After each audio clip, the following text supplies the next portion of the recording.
ಯಾವುದಾದ್ರೂ ಪರ್ಟಿಕ್ಯುಲರ್ ಪುಸ್ತಕಗಳ ಆಸಕ್ತಿ ಬೆಳೆಸ್ಕೊಂಡಿದ್ದೀರಾ? ಅಂದರೆ ಇಂತಿಂಥ ಪುಸ್ತಕ, ಇಂತಿಂಥ ಬರವಣಿಗೆ ನನಗಿಷ್ಟ, ನಾನು ಶಾಲೆ ಟೈಮಲ್ಲೂ ಓದ್ತಾ ಇದ್ದೆ. ಶಾಲೆ ಟೈಮಲ್ಲಂತೂ ಏನು ಓದಲಿಲ್ಲ, ಅವಾಗಂತೂ ಕಾಮಿಕ್ಸ್ ಎಲ್ಲ ಓದಿದ್ವಿ.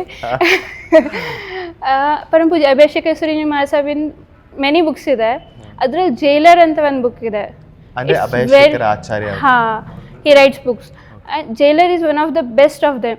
ಬಿಕಾಸ್ ಈ ಜನ್ರೇಷನಿಗೆ ನನ್ನ ಜೊತೆನೇ ಹಿಂಗೆ ಯಾಕಾಯಿತು, ಕರ್ಮ ಸಿದ್ಧಾಂತ ಏನಿದೆ ಅಂತ ಅದ್ರ ಕ್ಲೀನಾಗಿ ಎಕ್ಸ್ಪ್ಲೇನ್ ಮಾಡಿದ್ದಾರೆ. ವಿ ಆಲ್ವೇಸ್ ಥಿಂಕ್ ಅವ್ನು ಯಾಕೆ ನನ್ನ ಹತ್ರ ಹಿಂಗೆ ಮಾಡ್ದ, ಹಿಂಗೆ ಮಾಡಿದ್ಲು ಅಂತ. ಬಟ್ ಅದ್ರಲ್ಲಿ ಕ್ಲಿಯರಾಗಿ jailer is like jailer is just giving us punishment. He is not the real one who is punishing us. Jailer has an order from High Court. Okay. This thing is clearly explained in that in such a way that this is such an inspiring book. I recommend everyone to read that. Okay. It's in 8 languages: Kannada, Tamil, English, Hindi, Gujarati and many more.